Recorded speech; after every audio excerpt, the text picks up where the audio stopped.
How would you suggest me to apply it, the day structure?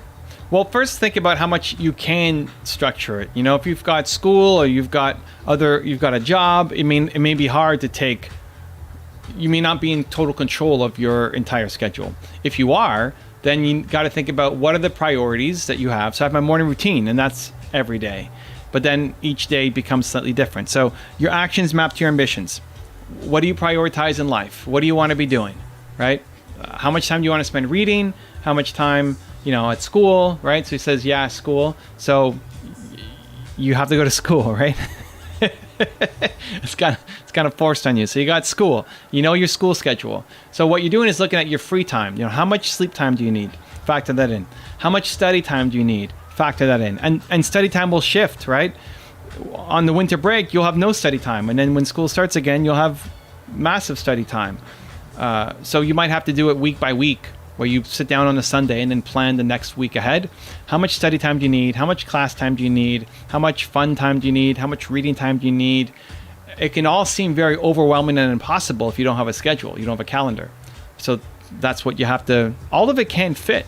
We just spend too much time bouncing in between different ideas and different opportunities, and you end up being massively unproductive. Where if you just stayed in the same energy zone as much as possible, you'll get a lot more done. So what is the life that you want? Understand that success is habits, is what you consistently do. And so start creating those habits by putting them in your calendar. You can say you want something, but until it's in your calendar, nothing's going to happen. Well, what I thought was setting a day to study, another to create content, another for learning besides school, another to manage my finances, business grades, planning in general. Those are all great. What you have to see is that feasible? Like, can you only spend one day studying?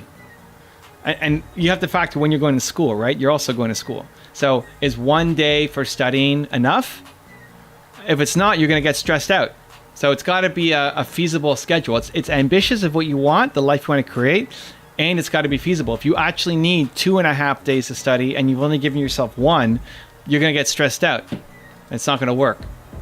So it has to actually match up. So it's a great start. Now look at it and see, does this make sense?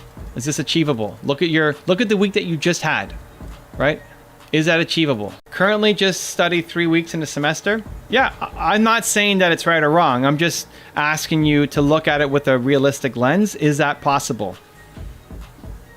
One, from just timing, like, do you actually need more than one day of studying? And two, if you study all day, do you start becoming less productive? Like, if you studied all day long, is that actually good? Do you love that? It's the best? Or do you start to lose steam and the last 3 hours aren't actually very productive for you? It's knowing yourself. This is a self-awareness game. But it's good to have a plan. You create your schedule, right? What you should do today is create your plan. Today's Friday. Create your plan for next week. For Saturday, Sunday, Monday, Tuesday, Wednesday, Thursday, Friday, right? You can create your plan right now. And you're going to make some things perfect and some things you'll have the wrong assumptions. You thought you could do it, but you couldn't. Don't stress out. It doesn't mean your whole plan sucks. It just means that you missed on this thing. And that's fine. The more you do it, the better you're going to get at it and end up with a plan that actually serves your purposes.